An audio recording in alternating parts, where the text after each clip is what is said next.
Hello everyone, कैसे हैं आप सब। उम्मीद करते हैं कि आप सब अच्छे होंगे। आप सभी को फिर से एक नए क्लास में स्वागत है। आज के इस क्लास में हम लोग सीखने वाले हैं लघुत्तम समापवर्तक। और लघुत्तम समापवर्तक की विधियां कितनी होती है उनके बारे में सीखेंगे।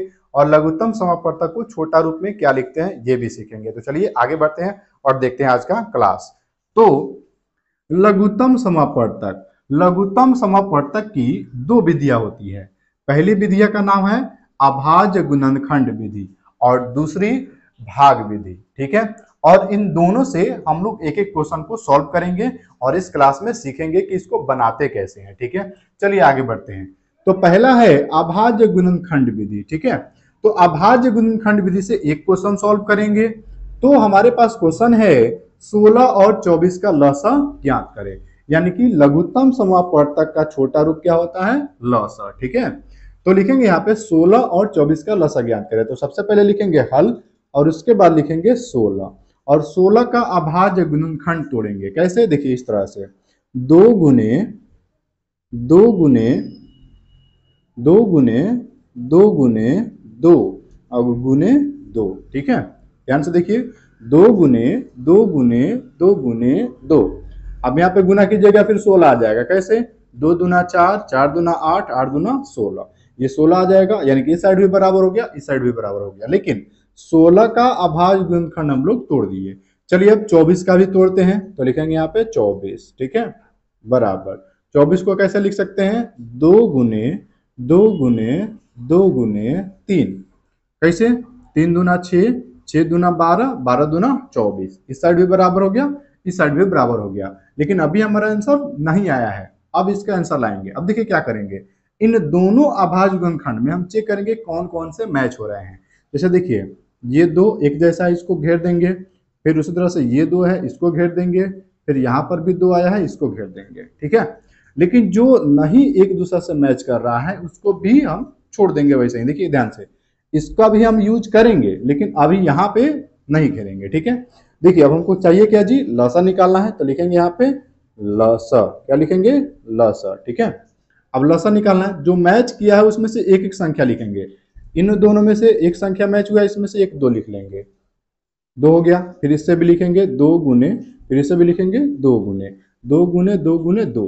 लास्ट में क्या बच गया है यहाँ पे, ये तीन बच गया। ये कितना बच गया, दो। तो ये दो को लिख लेंगे यहाँ पर और ये तीन जो बच गया इसको लिख लेंगे यहाँ पर। अब इन सबको गुना करेंगे। देखिए, तीन दूना छः, छः दूना बारह, बारह दूना 24 और 24 दूना 48। तो यहाँ पे हो जाएगा 48 और ये हो जाएगा आपका आंसर।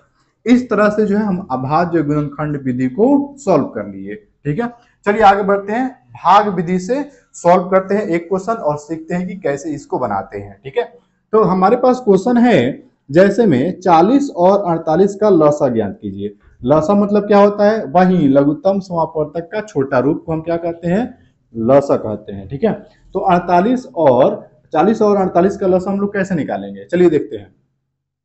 लिखेंगे 40, 48 और कुछ इस तरह से घेर देंगे। ठीक है, अब देखिए ये भी जोड़ा संख्या है, ये भी जोड़ा संख्या है। तो इसमें हम लोग दो से पहले भाग देंगे। किससे भाग देंगे, दो से। ठीक है, तो दो से भाग देंगे तो 40 का 20 हो जाएगा। जब दो से भाग देंगे तो 40 का कितना आएगा, 20। उसी तरह से 48 में दो से भाग देंगे तो ये हो जाएगा 24। चलिए आगे बढ़ते हैं। फिर इसमें दो से भाग दे सकते हैं। ठीक है, क्योंकि ये भी जोड़ा संख्या है। 20 में दो से भाग देंगे 10 आएगा और 24 में भाग देंगे दो से 12 आएगा।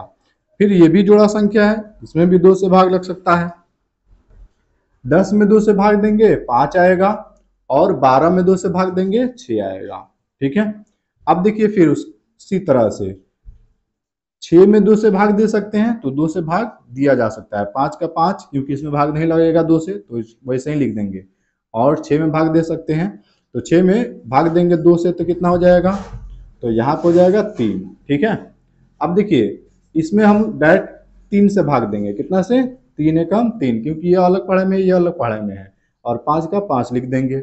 उसके बाद फिर अब लास्ट में बच गया 5, तो 5 से भाग दे देंगे। 5 एकम 5 और 1 का 1।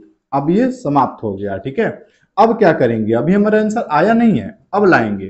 तो लसा लाने के लिए देखिए लिखेंगे यहाँ पे लसा।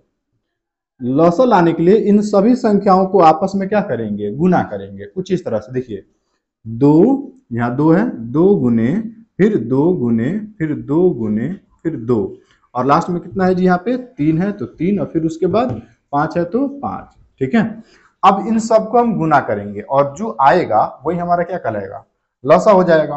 तो चलिए गुना करते हैं और एक बार चेक भी कर लेने दीजिए, 1 2 3 4, यहाँ पर भी है 1 2 3 4। ठीक है, एक 3 है एक 5 है। ठीक है, अब गुना कीजिए, 5 या 15, 15 दूना 30, 30 दूना 60, 60 दूना 120, और 120 दूना 240। ठीक है, तो 240 जो होगा वही आपका क्या हो जाएगा, आंसर। तो उम्मीद करते हैं कि आपको यह क्लास समझ में आ चुकी है, और यदि आपको ये समझ में आया है तो हमारे इस चैनल को लाइक कीजिए, सब्सक्राइब कीजिए। मिलते हैं अगले क्लास में, तब तक के लिए जय हिंद, वंदे मातरम।